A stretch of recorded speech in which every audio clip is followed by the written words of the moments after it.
We are meeting on Aboriginal land and pay my respects to elders past, present and to future leaders, and to also note that Aboriginal land has never been ceded, and the NTU is very much committed to working with Aboriginal and Torres Strait Islander people towards clearly greater inclusion in higher education. But our Aboriginal and Torres Strait Islander caucus has also been not just in the forefront in the union, but in the union movement and in Australia in the current debates around from recognition to treaty. And so we should be very proud of our Aboriginal and Torres Strait Islander activists too for that. I also just want to thank the division, thank Jen and Kate for pushing the idea as we had that discussion around the room in WAC, and it was as we were heading for a round of elections, and say, well, yeah, there's more that actually needs to be done rather than just say, hey, run for elections, good idea. And so developing that and then saying, look, we could do the pilot. And I also do want to pay tribute to Clare McCarty, who I did know actually before she was in higher education. She was a teacher union activist, as I was too. And she had a great influence and was very much, I think, the right person to name this program after, because she took mentoring very seriously. I don't know if she was ever part of any formal program, but she mentored from probably the first time she stepped into a school and into a classroom amongst clearly the students she taught over many years, but amongst young teachers and definitely through the unions. So it is important for us to remember people who've contributed, and we are particularly forgetful in the trade union movement, I might add, and particularly forgetful about women. So I think we've started on a good step by starting that way. So what am I going to do today? I thought I'd start us up by talking a little bit about exactly, I was trying to get to that we have a problem. Is it a problem? Yes, it is. And why is that the case and what we can do about it? And I should own up at this stage that as well as clearly being involved in the union, which I have for many years, and indeed, as I said earlier, in the teacher unions before that, women unions, women's participation in the labour market is actually my areas of research, as well as I suppose where I put the efforts of my life into, not just in Australia, but also internationally. So I thought I'd sort of go through some of the facts about what's going on. And as from my title, it's about the gender segregation and power in universities and the unions. So I'm going to start with the universities, and where we are still at the stage where we do have a majority of university staff are now women by FTE, by full-time equivalent. But then when we go to actual numbers and include all of those casuals, particularly in academic work, we have far more women than men in the system and on campuses and, of course, in online environments these days. So we've just had a look at the latest stats because they've just come out, and from them we can see the number of women's increased by around 2% in the last year, whereas the number of men in the system have increased by only 1.2%. Now, it's a pretty big system, so we're talking 100,000 people equivalent full-time, many, many more when we're looking at actual numbers of people. So those margins do mean real numbers of lots of people, I suppose, what I'm trying to get at. And so what we do have is a trend of more women working in higher education.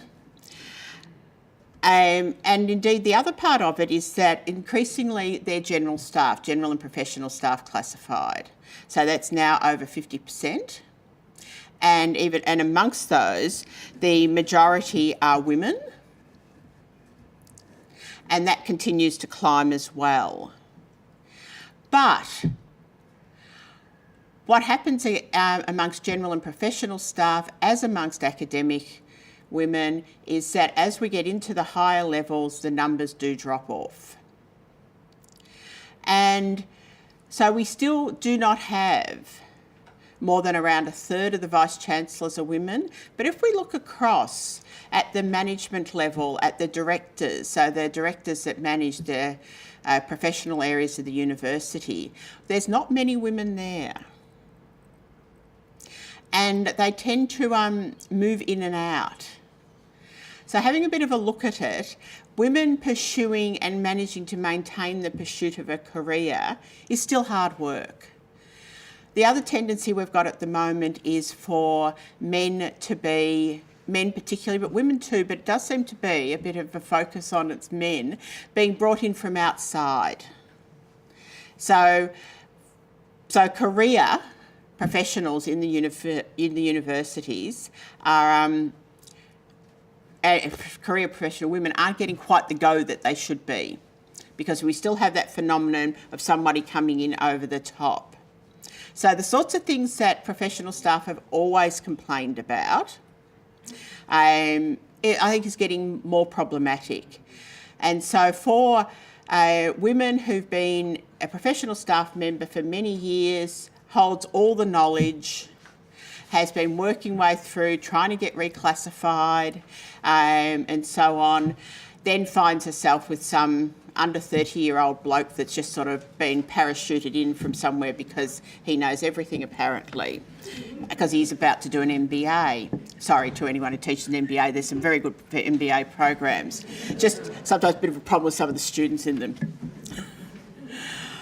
And so another problem that we have at the moment is when we actually look at that, the reality that amongst teaching-only staff, now the growing area of staff is that we have more and more women predominating in that area. So if we actually look at the breakup here of where staff are, and so blues men, yellows women, and if we look particularly to the two of them I want you to note here. One is they're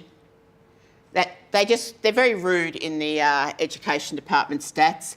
They have non-academic, actually means general and professional staff, who I have said are the majority of the staff in the universities, but are all classified just as non-academic. Pretty irritating in itself, and more irritating when there's more women in it. It's another way, I reckon, of hiding women and their skills and experience. But I also want to draw your attention to below level A, where there are pretty much getting towards just as many men are disadvantaged by the casualisation of teaching, but there still are more women in it and more women concentrated in particular areas, which does take us to the problem that we have a crisis of insecure work. And indeed, in looking at women's careers in universities, and we could apply this across many other areas of the workforce particularly, and this is relevant to when I get up to talking about unions, when we look at the caring professions. So we are, and most of you are familiar with this, we're at a stage now where we have 4 out of 5 teaching-only staff are on casual contracts. At least half of the teaching's being done by casual staff. So it's estimated it's getting up towards 70% now. Only 4 out of 5 research-only contracts are fixed term, and that term is getting increasingly short. So it used to be you'd get employed for the length of a project, a funded project. Now it's getting down to 12 months. And people knowing they'll probably be re-employed but having to go through the process again. So that notion of life on hold, which was the name of an ACTU secure work investigation a couple of years ago, I think does demonstrate or illustrate just the very ways that people are having to live their lives, whilst of course having the massive responsibilities of working in higher education and research. So we're at a stage now where only 2 out of 10 newly appointed staff are employed on a permanent basis. Now that's pretty dramatic. That actually puts us in a worse position than other industries. At the same time as we're still in an expanding sector where there are more and more students and more expectations from the public of what universities can do. So 2/3 of staff, if we actually look at numbers, are employed insecurely.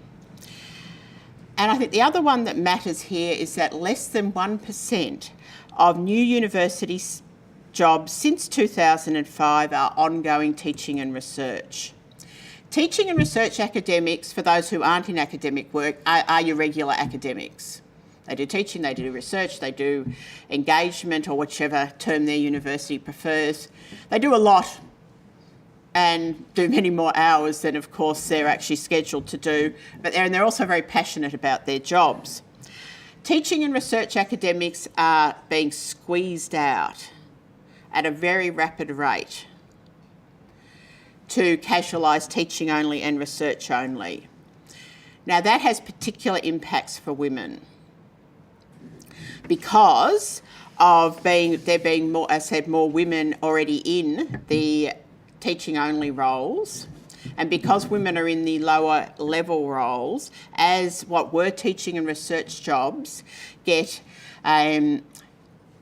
changed into teaching only, teaching focused, which is happening in places, including places in South Australia. Of course, we're finding more women are in those roles. In terms of the research contracts, there are a few more women on the fixed term than men, but it's pretty poor all round. So it doesn't help at all, but there are particular issues for women in fixed term work, which I'll get on to. So I thought you might be interested in seeing the gender segregation, which is my theme. This is a fairly, maybe a little bit hard to actually see this slide, but just to let you understand that the tenured positions, so the ongoing positions are in the blue, the casuals are red, and limited terms green. Now, I'm just showing it simply, and I'll circulate these slides to you so you can have a closer look and refer you to the papers that talk about them. But what it shows you is it does differ across different areas. And I think it's worth looking at areas which are more insecure and where they also fit with areas where women predominate. So if we look to casuals, just look at what's happening in health, what's happening in society and culture, and education. So I'm not saying it's a good story anywhere, but you can see a trend here. And this is not healthy. So just to show you a bit more clearly, that's just showing the actual casuals and the fixed term proportions across the different areas. So that is pretty stark. And one of the things we're doing at the moment is trying to actually look at that at the next level of how it's affecting particular courses and professions and particular disciplines. Because I'm very concerned that what we've got happening at the moment is actually a winding down of disciplines across a lot of areas, and there's definitely a gender story in there as well, unfortunately, and a gender story that discriminates against women. So what we have, so think of that environment, and so then we also have this persistent gender occupational segregation in Australia. We're still notorious in the OECD as still having those difficult to move gender segregation. So while we're able to look at, over the last few decades, there's a whole lot of areas where women are entering university or in the professions at the same rate as men, they tumble out far too quickly still. The persistence of staying in and trying to break down gender segregation is up against the persistence of the sorts of attitudes and structures that enable it to persist. So we have around 60% of university students are now women. Indeed, we have complaints about there's too many women on campuses. It's discouraging the men. That was the right response, yes. I just paused and let you do it. Which is, pretty amazing, really. There's still massive gender segregation in the courses chosen. We still have very few women doing, at the stark end, engineering in this country, compared to most other places. even though it's considered an issue internationally and something the UN is addressing, is women making their way through in the STEM areas, through school, into university, into professions. Australia's right down there as having a really hard job of it. So in postgraduate engineering, there are more women coming from other countries who actually recognise and are getting encouraged to do engineering than we have within Australia. So there's a real cultural issue going on there. And we still have a few men in nursing. So it's still, even with the professionalisation of nursing, the numbers of men have not increased as they have in other countries following the same sorts of trajectories. So it does matter who is teaching, it does matter who is researching, it does matter who's running the place, because these are all the role models for new entrants, for younger women and men coming in as staff and as students. We still have a predominance of women in the caring jobs, and these caring jobs, whether they're in universities or whether they're across the broader workforce, of course, where graduates from universities go to work. We have a policy focus on STEM. Much talk about STEM. We need STEM. That's where all the jobs are going to be in the future, apparently. But they're not.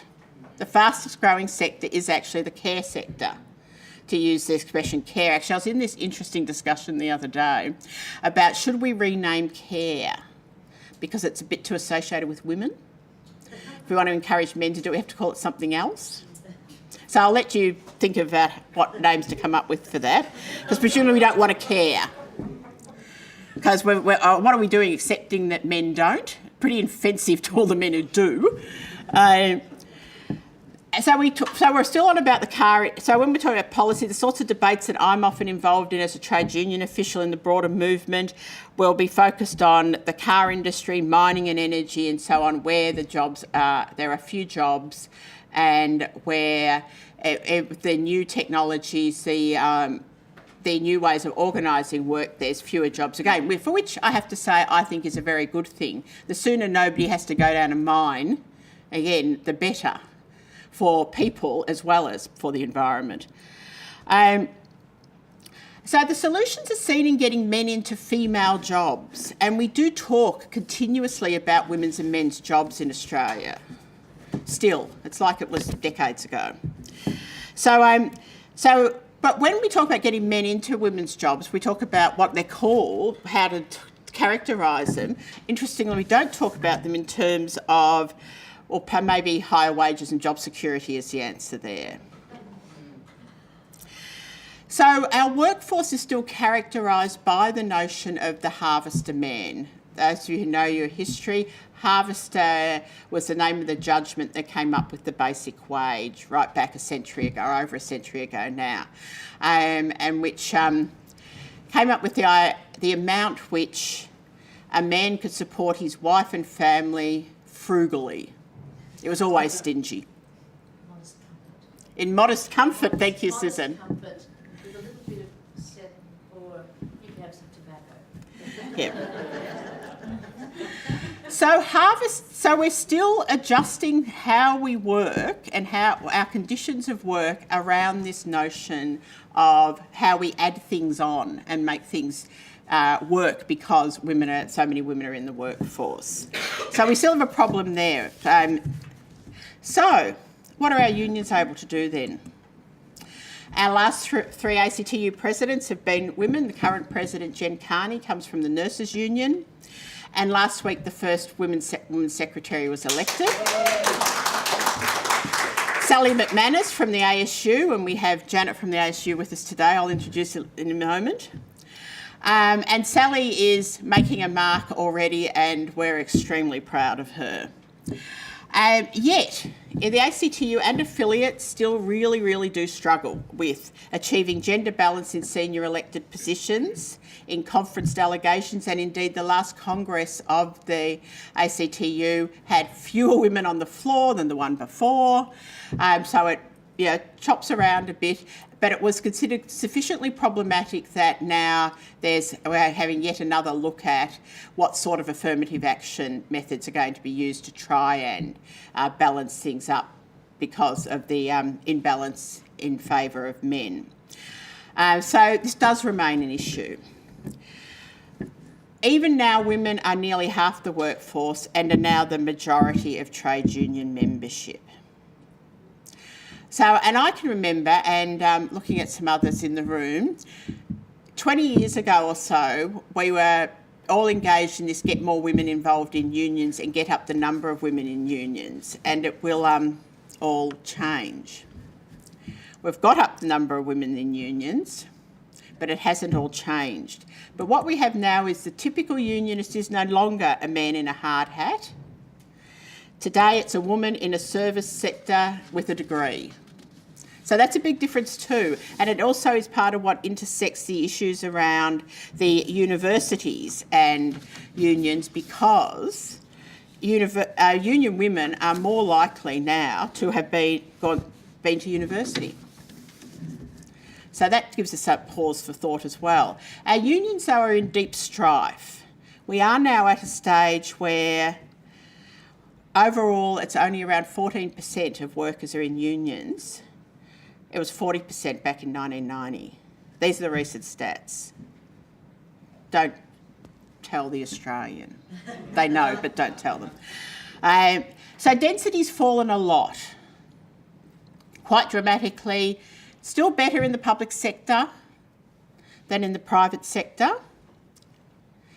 But the other thing that's peculiar about the Australian system is that we still have the majority of people that are in jobs with awards and enterprise agreements, which means they're protected by conditions won by unions, which makes it even more aggravating that everyone else doesn't join their union, looking as you'll go back to your workplace and look around at your colleagues and go, join up, will you? We'll get a better agreement if you all join up. And unions negotiate. A lot of the work unions do, as across the broad movement and through the ACTU, are actually for people that aren't in unions when you think about it. Sally announced yesterday, minimum wage, we're going to go for another $45. Most people on minimum wage aren't in unions. They'd be excellent if they did join up, and we could go try and organise and go for good agreements for them. But often all the conditions of the way people are working and why they're working and where they are the sorts of things which people also expect the trade union movement to take up.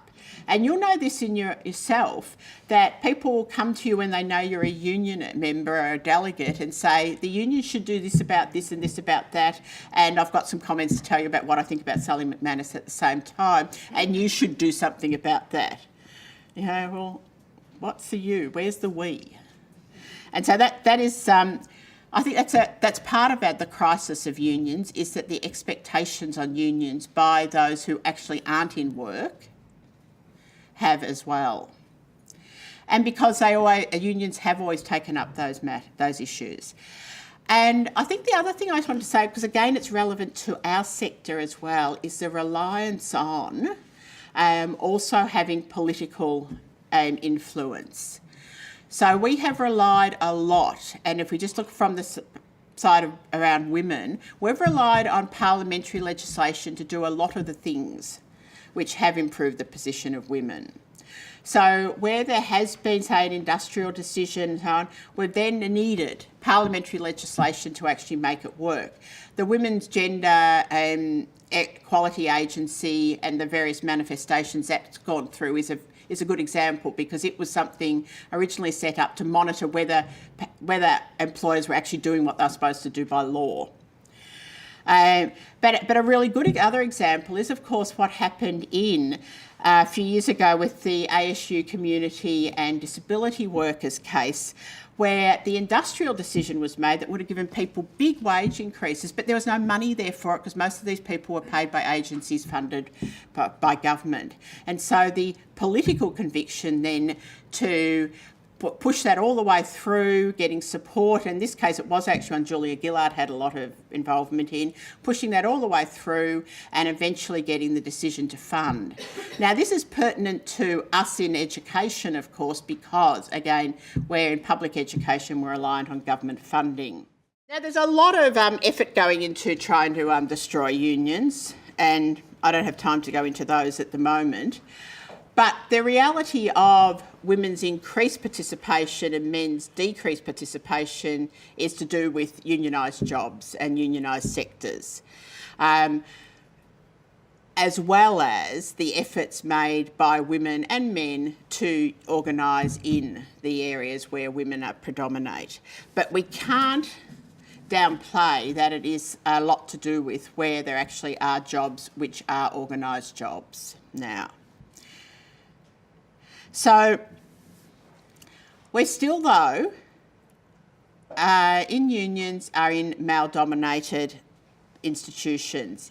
Not now in terms of the numbers, but definitely in terms of who has power and how power is exercised. The last ACTU Women in Unions report found that where unions have specific strategies, specific ways of going about trying to address these things, it does make a difference. So the sorts of things that we have in our union, of having a committee that has power, that has a budget, that we has staff attached, all of these things matter in whether even the good policies will actually work.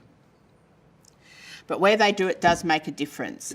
Where women's concerns are specifically on the agenda, where the gender lens is exercised. So everything that comes up, and this is one of the jobs of our WAC, is to look at it and say, how does this impact upon women? If we go for this claim in enterprise bargaining, which looks pretty good on the surface, does it though have a gendered impact? Let's have a look at this. So that's a practice that we've worked at in our union, as well as, of course, taking up the struggles for paid parental leave, where we made breakthroughs which were then able to lead, our sector was able to lead across the country, which was really important. More recently, we have around domestic violence, been part of the group of unions and sectors that have been able to get some good provisions. And now we're taking that to the next step and looking at whether they work. Because we can cheer getting something in, but it's whether it works and whether it has any perverse impacts as well. So that's running the gender lens involves doing all of those sorts of things. In the NTU, so in our own union, what's happened is we've slowly increased to the majority of our members are women now. And it is proportional to the workforce and indeed across general and professional and academic as well. So it is pretty much proportional. However, we certainly are not joining up younger people, women or men, at the rate that now younger people are entering the university staffing. That also doesn't make us peculiar amongst unions, but we should be showing some leadership in addressing that, though. So, the last elections, we ended up with nearly there on the national executive. Pretty close on the national councillors, so they're the people elected from each branch that go to the national council we have every year. And our national council is really important in this union because it actually does make the policy and the work program for the next year. So it's not just a showpiece or something. The votes there are the votes that then the executive's charged with implementing. Now at the branch level, if you look at all the committees, and I need to thank Terry McDonald sitting there, Terry Waves, everyone who hasn't met you know, who's the Policy and Research Officer, National Officer, crunched these numbers and found that, so we have just probably pretty close, or actually a few more women on committees than men, but we still have men holding on to those branch president positions. Once they got them, they don't let them go. Just saying that for this room. Actually, if it's fine, it's filmed, we can say it a bit more. And that's a problem. One of the other things we found, quite interestingly, when we did a bit of an investigation a few years ago, I remember this, Terry, when we asked branches to have a look at their own practices and whether there were gender issues. And we had a bit of kickback of people going, not an issue in our branch, not an issue in our union. But we also had some interesting responses of some thinking about what actually was expected of presidents and secretaries depending on whether they were women or men. And one that came from at least 3 branches, none of them in South Australia, okay, were that women who were branch secretaries were finding that they were meant to be personal assistants to the president. Or their notion that, well, you'll be taking the minutes of the meeting, and you'll be doing these various supportive roles. And indeed it's been our organising staff who've jumped up and reported that these are issues because they are assuming you're doing things differently. So I think some of those sorts of things are quite interesting. So what we do have is women in positions, but maybe some differences about how we look at them. So that was the slide that didn't work, but I'll send it to you. Universities and unions. So this is my conclusion on them. Both are non-traditional areas of employment for women, except in secretarial pools. There's women who have worked in union head offices for years and years and years and years, and have never had any, and know everything, and have never had a say in things because they're actually the receptionist or the person that has a particular admin role. Unions are particularly a site for male working class power, so they hold on to it. Universities, of course, have been a site for upper middle class men to hold power, and in both cases they've gatekept. It was unions that kept women out of the trades up until the 70s. It was the men in the professions and in the universities that kept women out of the professions. Each profession had to be a struggle for women to get into it, which meant women had to get into university as well, and then to actually pursue the professions. So there are some commonalities there, not that those 2 sets of blokes would tend to sit down and talk to one another about them, which is probably a good thing because it means then they don't collaborate. But both universities and unions are today supposed to be and do have values of inclusion and of equality, and they're, I think, the things that we have to throw to all the time. So I'll just finish up with why has it been so terribly difficult? And Sharon Bell and Lynn Yates, who have both been terrific advocates and researchers for women in the universities, they 20 years after being involved in trying to get women into science and all sorts of affirmative action and other programs to try and improve the participation, as I said, in a lot of areas didn't shift. So they had a particular look at chemistry and IT as 2 particularly difficult areas for women. And so what they said they were doing was trying to understand this wicked problem that appears to repeat itself in successive generations of women in science. Disadvantage which just seems to keep happening and affects the research science workforce. Now we know this matters not just because women should have opportunities to work in these jobs, but it matters because of what gets researched. So it's a massively important problem, but women are still losing out once they get their degrees, do the postdoc, and then things start to fall apart. And that happens across in other areas as well. We still have, when people talk about the gender pay gap in Australia, still hangs around 17%. We're having trouble pushing it. It is 10% in higher education. In some universities, when we did some calculations a couple of years ago, it's a bit more, and a few a bit less, but it still hovers around 10%. And you might say, why? Don't we have equality across the board? Well, we don't. We do and we don't. Because we do have, as soon as you start investigating, and there's been some recent research on these things like performance bonuses, men. All sorts of performance type of thing tend to be in areas where men are, and then men get them. So it's both, they're there and then they get them. The persistence of occupational segregation is massively influential. massively. So with graduates, so say about the gender pay gap for graduates coming out of universities, when they start out, it's at about 3.4%, which is pretty crummy too. But within 3 years, it's blown out to 9%. And this is early in careers, so you can't start adding in this is because women are leaving the workforce and having children and so on, because we're still talking, in the low 20s age groups. So, you get women into a job and then things start to stagnate. So, big problem. Women are still expected to prioritise childcare and looking after children, to prioritise care, even if you don't have any caring responsibilities. And that was one of the things that came out in the Bell and Yates work, that the expectation or that women could have children works against them whether they do or don't. The prejudice is still there.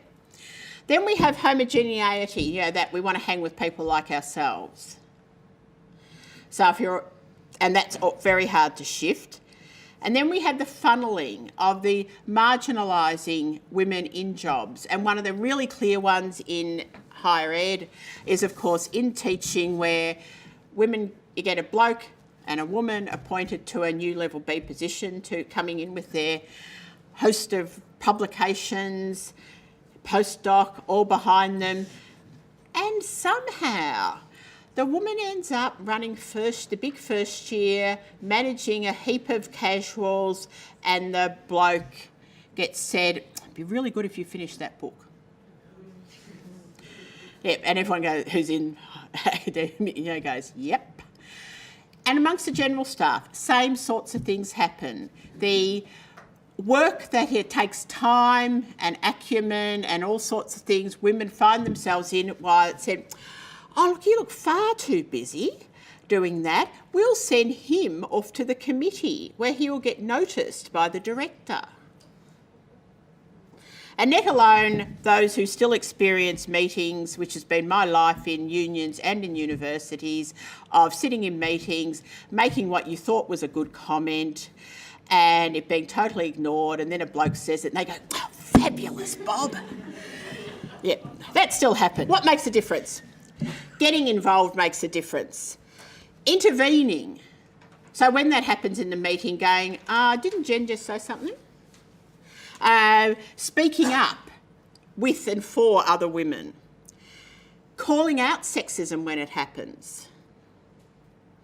So when it does happen, there's a beautiful, what I'm calling a guerrilla group of feminist academics who are currently running a program where they're turning up to conferences and lots of things, and if it's all men on a panel or only one woman, they stand up and say so. And there's a whole lot of venues within which they're doing that sort of work. I think it's really, really quite clever and a good campaign. What else do we do? Developing the networks, having activities, giving people chances to get to know one another, to find where it's not me, it's actually happening to others as well. All those things matter. Insisting on policies actually being implemented. Supporting the Women's Action Committee reps in this case in South Australia, but in divisions. Supporting them to be heard at the divisional level, to be involved at the branch levels. Ensuring that gender's always on the agenda, and of course being part of this program. We have supplementary elections. Elections aren't everything. Of course they're not. But there is a reality that it does help to get on branch committees, and we've got supplementary elections because people for some various reasons have had to drop out of a position or nobody nominated in some cases. So there are some elections about to come up, and I don't know exactly what the South Australian vacancies are because the Electoral Commission's just setting the dates and so on at the moment. So that's something to look to in the immediate. But what we've got to focus on today is how we're going to make this mentoring program work for everyone. But before we get right into that, we're going to have a fantastic panel, and I'll ask our panellists to come up to the table here. And we're really incredibly fortunate with the panel that we have today. because these are women who I admire greatly, and indeed I only met Mary Margaret for the first time last night and probably slightly embarrassed her with, I've read all your work for years, you're just marvellous, because she hails from the United States.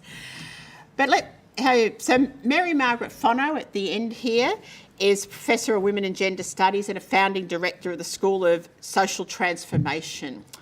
What a great idea. At Arizona State University, and has been a leader in the field of women's studies and active in the field for over 40 years. She's involved in many, many things, including the UNESCO Women and Gender Research Network. She's researched on, done a lot of comparative work on workplace change and the impact on labour activism in the US, Canada and Australia, and has recently been analysing the role of union feminists play to secure basic labour rights for women in the global economy. And part of the work that Mary Margaret's done has also been collaborating with our next panellist here, Suzanne Franzway from the University of South Australia, who many of you know, and who has had a big, big impact on women and gender studies in Australia. And her research has been in gender studies and in sociology. And as I was reading your bio, Suzanne, you've said, my work's based on my long-term commitment to applying my research and scholarship to foster social change and gender equality. Suzanne came up with the notion of the greedy institution, which I'm going to let her comment on, which I have to say was a thesis which shed light for myself when I was first working in gender studies in academia and trying to actually save gender studies on a regular basis, which is another topic. And as I said, Mary Margaret and Suzanne have collaborated on international work in trying to look at what's going on and looking at it in other countries as well. Suzanne also contributed to a really, really influential book called Staking a Claim, Feminism, Bureaucracy and the State, right back in 1989, which I think was a staple on gender studies and indeed sociology textbook lists for years and years. Still get cited? I should hope so. And she did that with Diane Court and R.W. Connell, which was really, really, really good. But we also have Janet Giles, who many of you will know because she was the Secretary of Union South Australia for many years and now working as the campaigns director with the Australian Services Union, the ASU.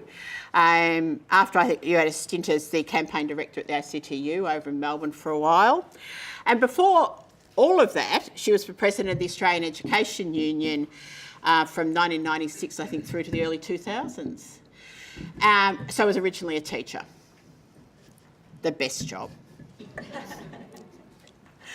And as with our other contributors to this panel, has been on committees ranging across the areas around work and unions to, in Janet's case, Reconciliation South Australia. So we've got a wealth of knowledge here to help us try and look at this question of what are the first steps for women in leadership roles in unions. So I'm going to sit down and join the group.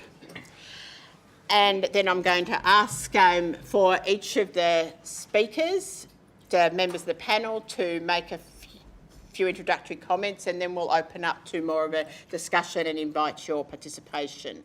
So I thought I'll talk a little bit about my first steps into unions, and then I will talk a little bit about the greedy institution, because it is a really interesting idea, I think, and a useful one for the purposes of this project as well.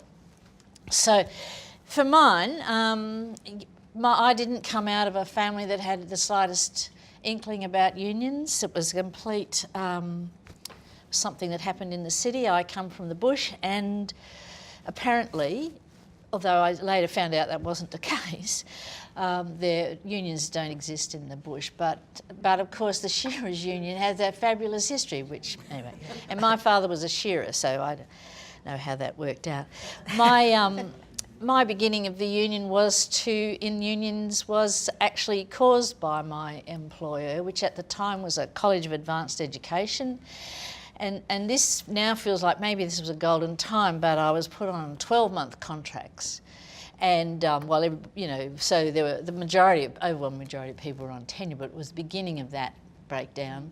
And so it took 6 years to get that contract position, even though I kept on being appointed into every year but there was the nervousness about it. So, and it was pre the union because academics were not designated as able to be involved with the industrial relations system. It wasn't an industrial occupation.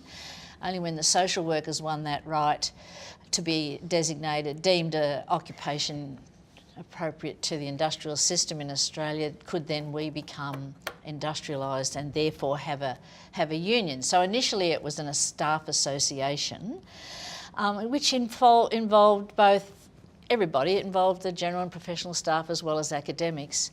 But also we were amateurs. It was a complete amateur setup. So we, as the members, and I think sometimes I might have been, the branch president or something, but we drafted up, I remember vividly drafting up the conditions for contract staff, making really, really clever arguments about what was wrong with it and how it should be dealt with. And it took 6 years. We ended up in the Industrial Relations Commission, and that's some amateur idea that was dreamed up about how to do that, and I won my tenure. And so I have absolute sympathy for anybody's, let alone people who are on those, hourly paid sessional staff situations. I think they're just absolutely appalling.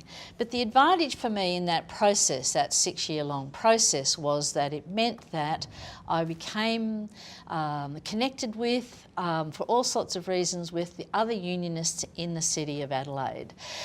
They weren't just people in the other universities, but they were people were working out of the Trades and Labour Council and the other unions that were affiliated. So all the various unions, blue collar and white collar unions. When our organisation got to be recognised as a union, we then affiliated with the Trades and Labour Council, and I was one of the first women delegates to that. And indeed in 1984, when we had the centenary, there'd been 8 women over the entire 100 years who'd ever been delegates to the Trades and Labour Council. And what a great sort of ritualised business that was in those days. But it did mean as well, because of being involved in that way, I also had the wonderful good fortune to be connected up with all the women who were all in all the other unions who were starting to get organised as well. And people set up Women's Trade Union Network and the Women's Left Caucus, and they were completely, they knew about it, of course, but they preferred to ignore the factionalism that was rife within the Labor movement at the time. So there was, people we organised and connected up with, if you were in the wrong faction in your union, or your union was in the other faction, it didn't matter to us. We organised the women across. But we had some of the best discussions I've had as a feminist as well about issues of race versus gender, class and gender. It was terrific, and it was a lot of hard work. It meant too, though, that I then had a really good opportunity to be part of a network of South Australian trade union women, and also got to see what the women were doing around the country. And one of the things that I was really, really interested in was how did those union women, people like Janet, how did they know what to do when they went into the jobs in unions, and how did they manage to do it? That was the thing that really struck me a lot, and that's what led to the project on sexual politics and greedy institutions. And I interviewed a whole lot of those women along the way, and one of them, of course, was Clare McCarty. And I just She was a great mentor, I think, but also a great dramatic and charismatic kind of person. I want to just read a quote that she said to me, because one of the things I asked about is, how do you sort of present, how do you perform, if you like, as a woman official in trade unions? And she, especially, in the public domain, and she just said, I've always dressed up for the occasion all my life. So yes, I've changed my appearance in order to fulfil members' expectations, but it doesn't worry me. I'm an actress. I dress up at any hour, she said. But the other thing that she said when I talked to her was she came from a conservative family, and she said, but she herself had grown up always feeling a sense of sympathy for the underdog, and I think she said that was a thread that ran through her life. So, yeah, she was, and I was, again, one of the reasons this came to be, I think, such a interesting and useful project was because of the people that I was lucky enough to be able to interview. So, the concept of the greedy institution is the one that whenever I've mentioned it over the years, especially to people working in universities, they always go, oh yes, that seems to name something. Now, that's because, and then I always say, no, it's not only the bad side. So the greedy institution is an idea that I've modified from somebody else, but somebody else came up with it in the early 70s when organisations hadn't been overtaken by a kind of neoliberal, drive. The social contract was still in place to some extent, and Lewis Koser really came up with this idea that greedy institutions are those institutions that want and evoke your commitment and your loyalty, all of it, your whole being, give your whole being to that institution. He used as examples the Jesuits, the Bolsheviks, and I thought, what I saw was that unions have that. Unions want your commitment. Unions want your whole life, really. If you're if you're a committed union member, political parties want your whole life. Okay. Now, the first thing about that is that not every institution is worth or even can evoke that. Yeah. Right? Not every institute, there's a lot of workplaces, I can't think of any to name right this minute, but who would evoke, there's something you would want to give your life to. But in a sense, the union and the university, education rather, I'll say, are both institutions that have the potential, don't they? They have the principles, what they stand for, what they do, what they're about, what they're for, has the potential to be worth giving your life to, giving your all to. So that's where we're fortunate, being in education, and I think we should say to anyone who's not a union member, to the union as well. Unions have that potential. But Lewis Koser didn't write that book by himself. His wife, Rose, wrote a chapter on the family, on women and the family. Because, and as she rightly pointed out, and I've taken this up in, how do union women do this stuff, is that the family is the greedy institution in women's lives. And as Jeannie said before, whether you, have an immediate, 3 little possums at home or not, it's assumed that you do. It is assumed that women commit to family and are loyal to family and give their all to family. That's the assumption. Whether you have the material, you have it materially in your immediate environment or not.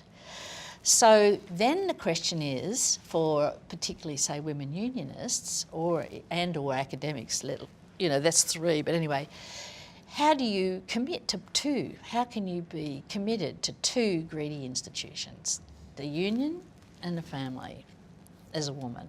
And that's, I think, what the women I talked to struggled with, and I'm sure any of the activists that we know for people for social justice, that's what they're kind of struggling with all the time. So I'd just like to make a couple of points about that. One is that then, in terms of participating in this program, I hope that you can see that the union potentially, and I think currently does have that, has the capacity to evoke commitment, and the value of the work that you can do through it is really important. But secondly, as women committed to and engaging with both, then trying to engage with a university as well as a union, then the other thing you have to work on and navigate, and I think would be good to try and tackle in this program, is the how do you navigate. I'm not going to say balance. The other thing I want to say about the greedy institution of the family is the family is not just children, okay? And the assumption is, and this is the other concept I have in here about this, is that, and it really bugs me, this one, is that it's assumed when we say women have families that all we're talking about is the demands of the care for children. Then we make a big step, and maybe they might be caring for their old, aged somebody or other in their life.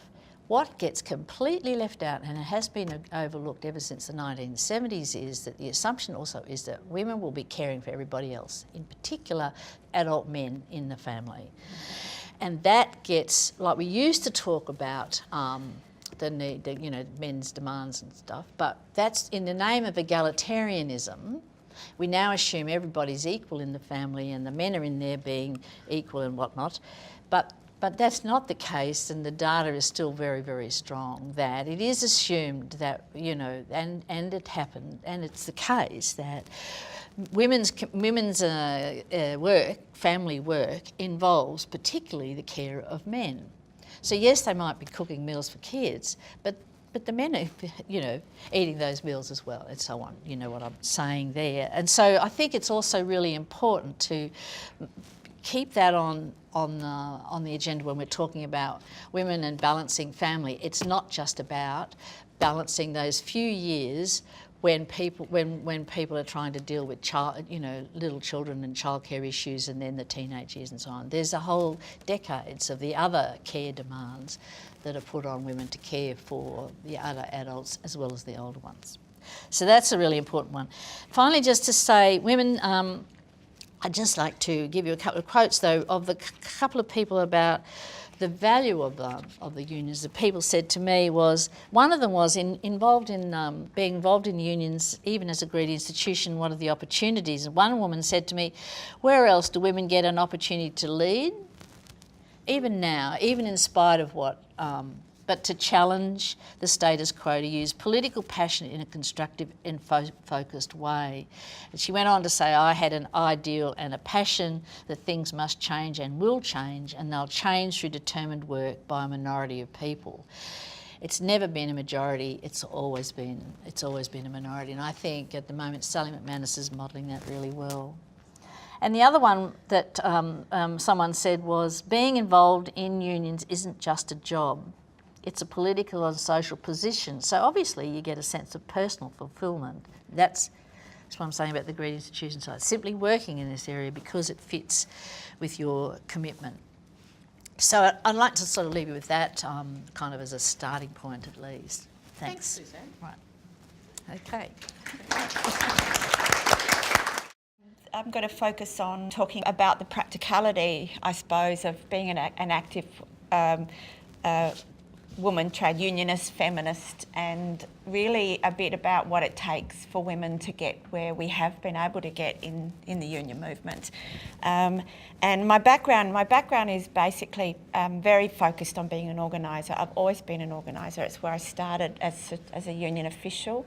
I was a workplace delegate and rep. I became a trade union organiser with my union, with the teachers' union, and so when I went into leadership position I came with that organising base. And I think that there's two reasons why Sally is just the best person and just so exciting to have her heading up the ACTU. And one is that she's the first woman, and let's have a think about it, the first ever woman to be in any position called a secretary attached to it ever in the ACTU. We've never even had an assistant secretary, so we knew we had to crack that barrier, and she's done it. But the other thing is that she's an organiser. She comes from an organising background, and I think, and I have to be corrected on this, but I think she might be the very first organiser that's got to that position as well in the trade union movement, which will bring us a whole different approach, I think, to the role of the peak body. And and she was in the very first group of people that were in a program that the trade union movement started many years ago called Organising Works, which was a program that came up with young people being actually trained into the role of being a trade union organiser, and she was in the first bunch with Bill Shorten, actually, which is really interesting. And so I think there's some really exciting things coming. Look, my main theory, I suppose, about how we've been able to achieve what we have been able to achieve and deal with the struggles that we have in I think, a pretty successful way in the trade union movement, notwithstanding that there's still many challenges ahead, is that my main theory is that nothing happens by accident, and you have to get organised in order to be able to win what you win. So, and also don't rely on the help of others, particularly as a woman. My experience is don't ever rely on the help of men, because it doesn't tend to come willingly or quickly. And in my own story, the only clear reason why I was able to do the things I've done in my career now, looking back, I never thought I was in a career, but now I'm getting old, I think I probably did have one. It is that I only was able to achieve what I've achieved through the support of other women. And if those other women hadn't been there at particular times or collectively, then I wouldn't be able to have done what I got to be able to do. And it goes to Suzanne's thing. It's an actual real honour and privilege to work in that way. To actually be paid to change the world, I think, is like the best job in the world. But I also think that structure is really, really important, and we shouldn't ever discount the importance of things like rules and structures and properly funded programs, because they are crucial as well. I'm very lucky to have come up through a union that had very historically very unique structure and rules around women. And the Teachers' Union in South Australia had a really interesting history, because over the equal pay fight in the 1930s, the women walked out of the union and formed their own union in South Australia, and they had their own union for 20, 30 years, and then because the men would not support their struggle for equal pay. And so they then renegotiated their re-entry, and when they formed the South Australian Institute of Teachers back into the union. And in doing that negotiation, the women heading up there, the women's unit at that time, were bloody tough negotiators, and they negotiated that every committee in that union had to have 50% women, including the executive, and all the committee structures of that union. And the leadership had to have an allocated position called a women's vice president. So that was done in the 50s, so then there became a tradition of that doing, which meant in a union like the Teachers' Union, then there was a requirement that even the men had to go running around looking for women activists to come into the union to be leaders. So everyone was committed to doing that. So it created spaces for women to take on leadership that was structurally bound. And I'm a great believer in that, and I'm a great believer in affirmative action and setting those structures. The other thing that really has made a difference, I think, through watching women develop and grow into leadership positions in South Australia too, has been things like particular programs like the Anna Stewart program, and this program. And this program is crucial.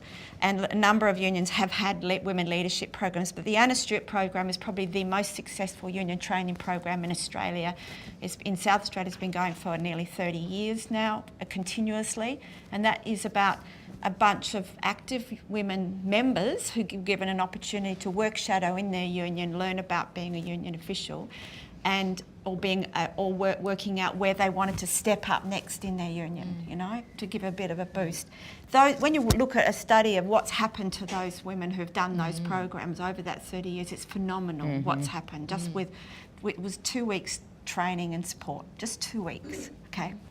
And the other one is actually through individual individual women's support of each other.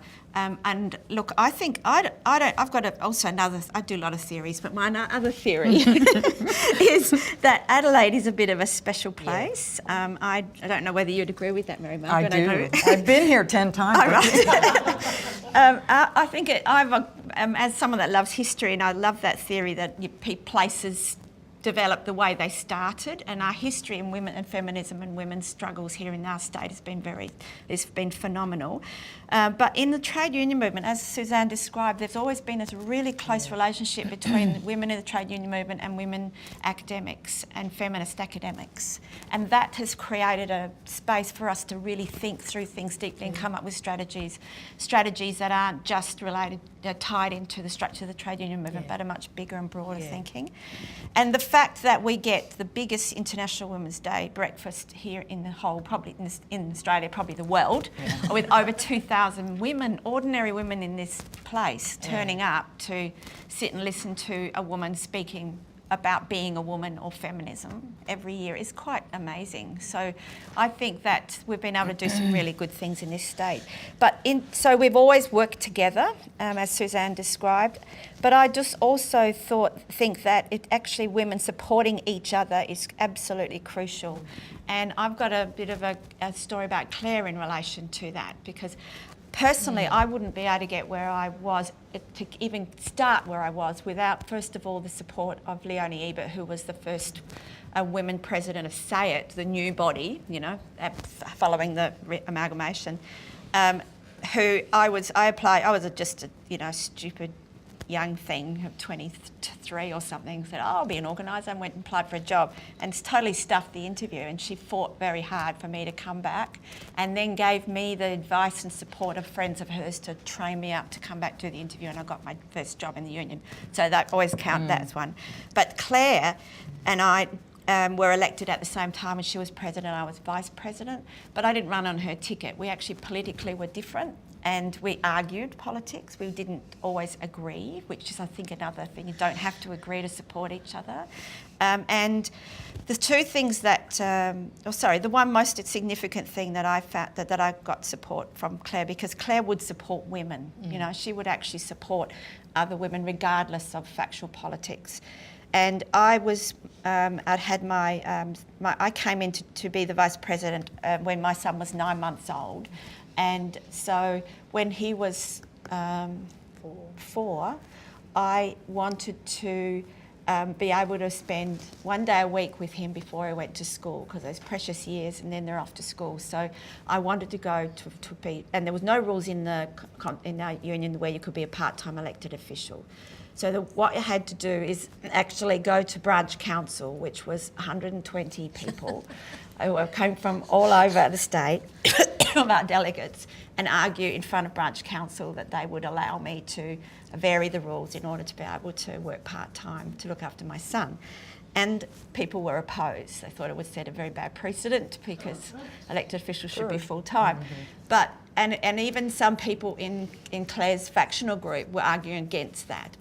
And so as president and as chair, she actually vacated the chair, moved and spoke on my behalf and supported me. She didn't have to do that. She could have sat in the chair and watched the debate and seen it played out, but she actually made a very important step towards that. And so it's that sort of women to women support that she gave that was really important. So I suppose, to summarise, I'd say that through my personal story, I've only got there through the support of women. I've only got there through the conditions we've collectively as women, like maternity leave and being able to actually argue and sort of access conditions that we've been able to win together. So in the end, for me, it goes right back to principles of organising, that we've got to actually clearly work out what we want, go after it, get organised and support each other and keep going and be tenacious and determined. And it's a lot of hard work, but we think through our efforts have managed to demonstrate that it does work, and we just need to keep going. And that's why this project is so exciting, because it's just another step in that journey. Yeah.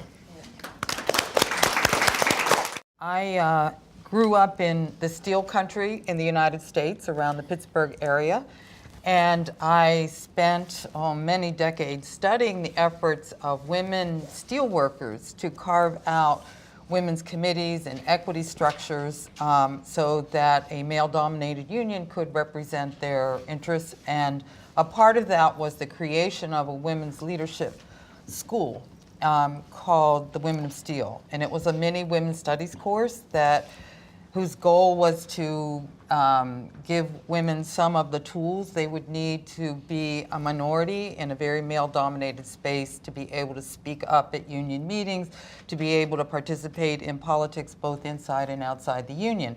And this was developed by union feminists in the steelworkers in Canada and the US, because the steelworkers represent both Canadian and US steelworkers.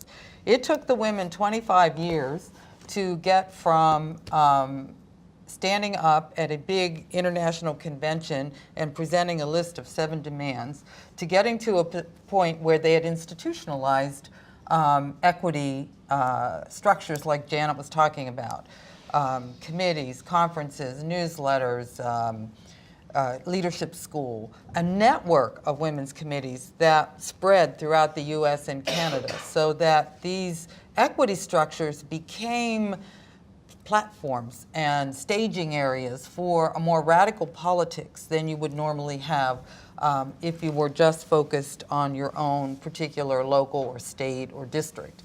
And then, because for the women to be successful, they had to ally themselves, form alliances with and coalitions with community-based social justice activists, particularly for women of color. It was the civil rights movement. For immigrant workers, it's the immigrant rights movement. For women, it was the women's movement. So they had to figure out how to build these kinds of alliances so that they could have a stronger voice inside organized labor. For all the reasons everybody already said, labor, particularly in manufacturing, was the preserve of men. I probably will claim the label of a feminist killjoy. And if you're familiar with Sarah Ahmed's work, who's an Adelaide girl, and a women's studies professor who recently resigned from her position at Goldsmiths because her university would not respond appropriately to claims of sexual harassment by students. But Sarah says the feminist killjoy is that person who comes into the room and notices that sex discrimination is happening, and everybody else rolls their eyes. Well, I've done that for 40 years. And being a feminist killjoy can be wearing and taxing and difficult work. I was, for the first 12 years of my academic career, I was actually on the professional staff because there were no tenure lines in women's studies. We're talking about the 70s and the 80s. So I go into the university as a professional staff to help create programs and activities and events around women's studies. So I've been a part of institutionalizing women's studies in 2 big research universities, Ohio State University and Arizona State University. And again, always coming up what Sarah calls the brick wall. Everybody knows there's diversity, that there's a need for diversity, that there are obstacles to implementing diversity in universities or in labor unions. But there is less willingness to change any of the power relations or the structures that have produced the barriers to organizing and to representing your rights. So the brick wall is, after a while, you keep running against these brick walls. You either lose interest or you want to protect yourself from any more hurt or disrespect.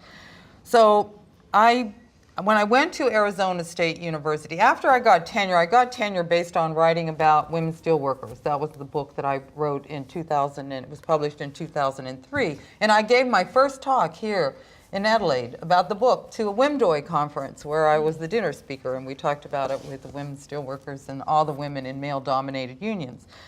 So I learned a lot about feminist tenacity from the feminists in the Steelworkers Union.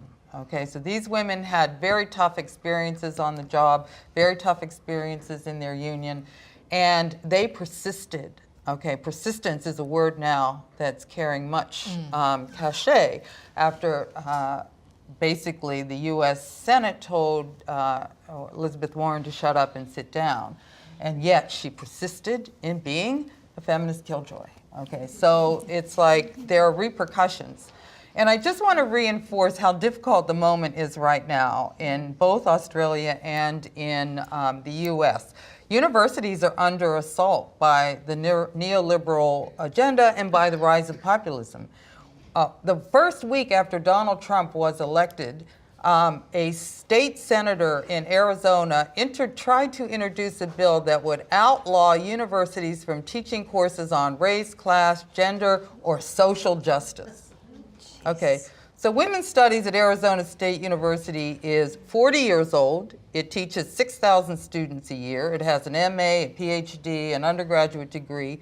It's in the School of Social Transformation, where their partners are African and African American Studies, Asian Pacific American Studies, the Center for Indian Education, and Justice Studies.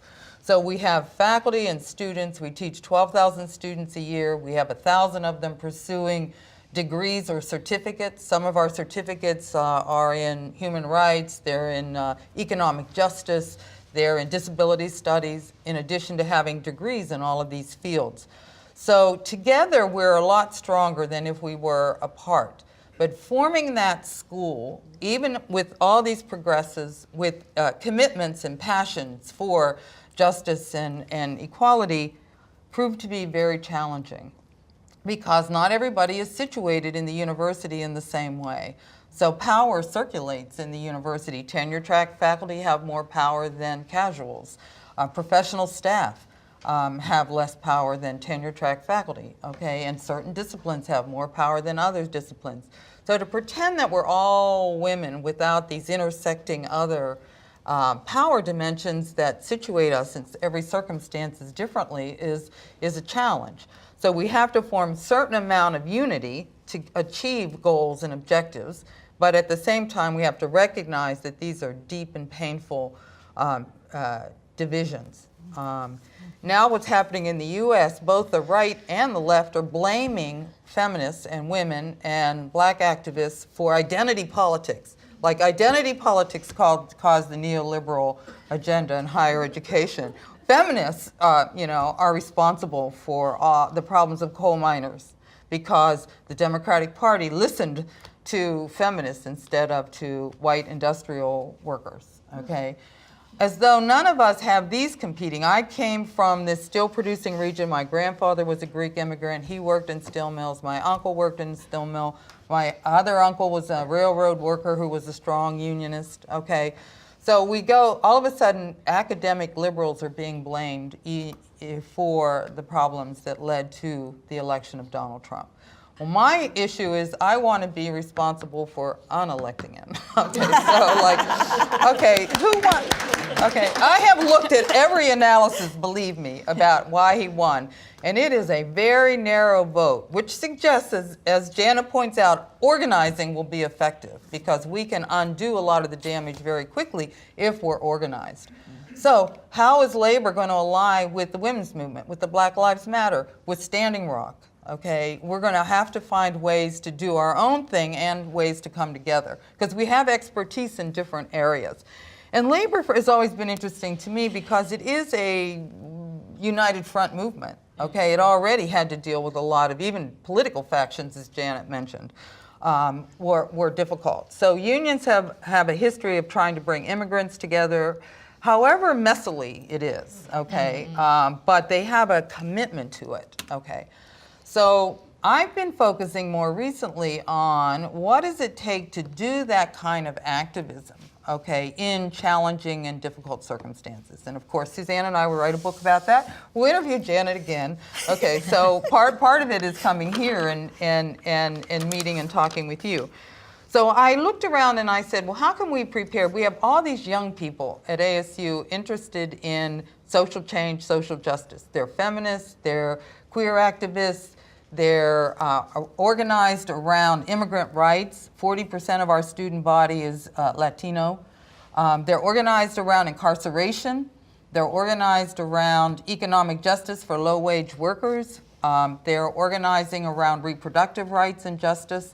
And they're young, okay? And they are ready to get out there, and they already are out there. They come to the classes with these experiences. Our Latino students, because their parents are undocumented or their parents are immigrant, they've been negotiating the state for quite some time before they come to college. They've been paying water bills, so they've been raising money to get somebody out of jail. They know how the state works, and they bring a lot of that tacit knowledge with them. So what I want them to leave the university with is a certain kind of hardiness for standing your ground in difficult times with people you don't necessarily agree with, okay? And that's just within our school, we don't all agree, okay? Let alone with the forces outside the school who would rather we went away. So I looked around for some leadership training models and got interested in a kind of new versions of leadership that kind of blend leadership and activism together. Okay, because union women had to be activists to claim the leadership structures to help them become leaders. Okay, so it's an interactive process. So transformational leadership is something, since I'm in the School of Social Transformation, that we developed to use to describe our leadership model. So transformational leadership involves the ability to inspire action, motivate change, and stimulate new thinking. But it happens on a personal level, an interpersonal level, and at a collective level.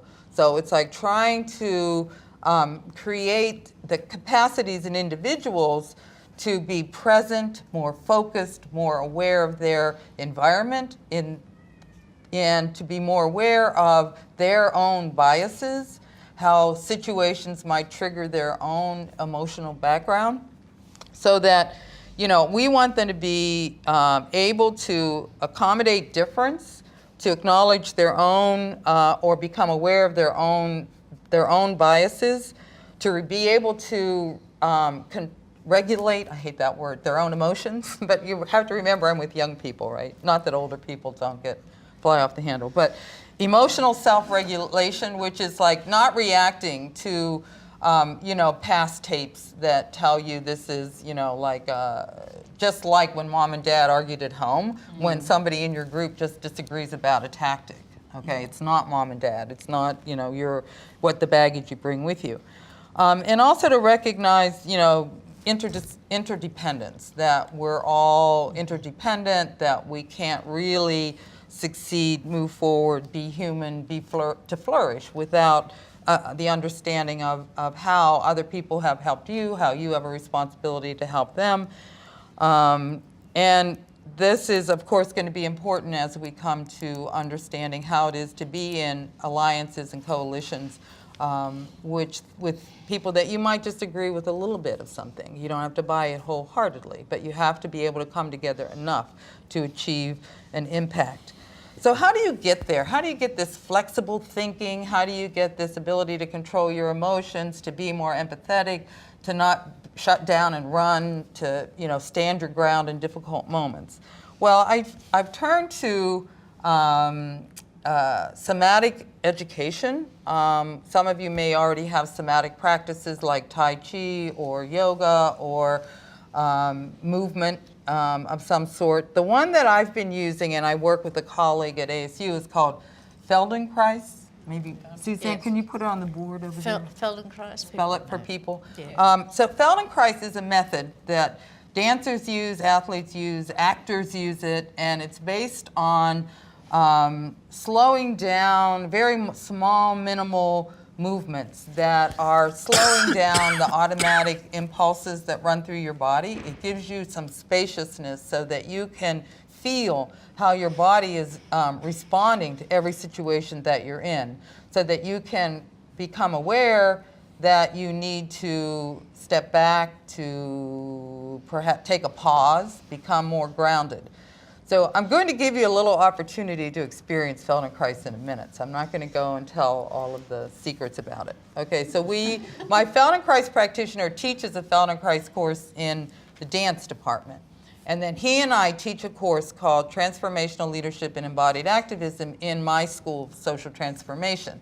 So we get students who are interested in social justice issue from anywhere on campus. We have students in the School of Sustainability that are interested in environmental justice, but they're scientists and engineers, and they're having a hard time explaining to people what climate change is, okay? And so like they want to take a course like this to learn how to listen to, you know, the public, how to present your ideas in a way that can be accepted by other people and not call them, you know, stupid. You know, what do you mean you don't understand climate change? You know, every scientist in the world, you know, says that it's happening. And of course now we have a president who just doesn't believe that and so is undoing all of the legislation. So we get the students and we do, the course is set up so that there's a Feldenkrais lesson, there's a small mindfulness activity, there's simulations to give people a chance to experience some real life conflicts they might encounter at a union meeting or on a demo or wherever their area is. And then they keep a journal, we do a lot of, you know, it's still an academic course, so there's articles they read about the neuroscience of leadership, about the role of mindfulness, about the body and movement, and how that relates to helping you become a whole person. Okay, so it's like it's about developing a whole person approach to activism, where the body and the mind and the spirit are all integrated. They're not separate. Okay, and that the body can actually give you good feedback and knowledge. Plus, the body is a source of pleasure and comfort, and it's a source of pain. And I only turned to this because I had sciatica pain, okay? Right when I became the director of this big, complicated, messy school, I got this out of nowhere, like excruciating back pain. I said, I didn't even do anything physical. What caused this? So the stress was causing me to hold my body in a certain kind of way. And so I tried all the conventional, all the unconventional, and then Feldenkrais worked for me in terms of allowing me to be in my body without experiencing that pain, because I found new ways to carry my body that distributed the effort over the body so that I wasn't holding on in certain areas. Everybody has some point, and it might be the back of your neck. All of us spend a lot of time at the computer, so there's certain areas that we habitually use over and over. What Feldenkrais does as a method is it allows you to, your brain, whether you're aware of it or not, it's allowing your brain to experience movement in a non-habitual way so that you can, over time, come to see that, in my case, I realized if I could sit in a certain way, it elongated my back and the pressure was no longer on the lower back. But to remind myself, sit up straight. I mean, your mother's been telling you that forever, you know. So no, that didn't work. But the practice of Feldenkrais retrained me so that if I forget and experience a twinge in the lower back, then I know how to move my body forward in a certain way that alleviates that stress. That's how it works for me.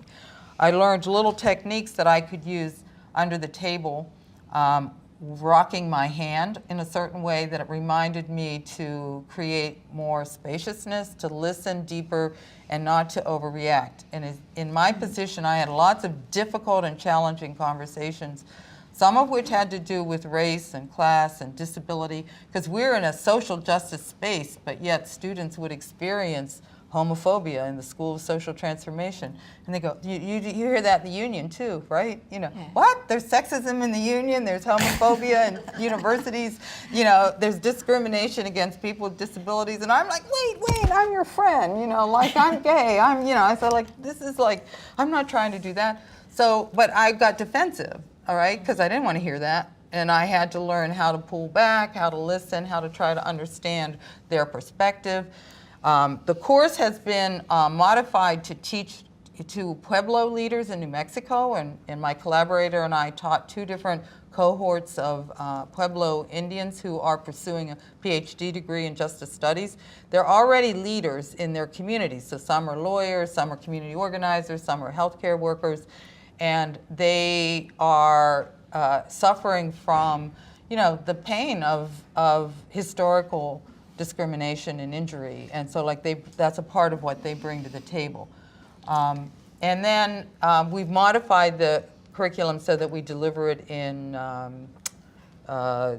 seminars, we deliver it in retreats for organizations and agencies, particularly ones oriented towards social justice, where we come in and work with people around this particular methodology.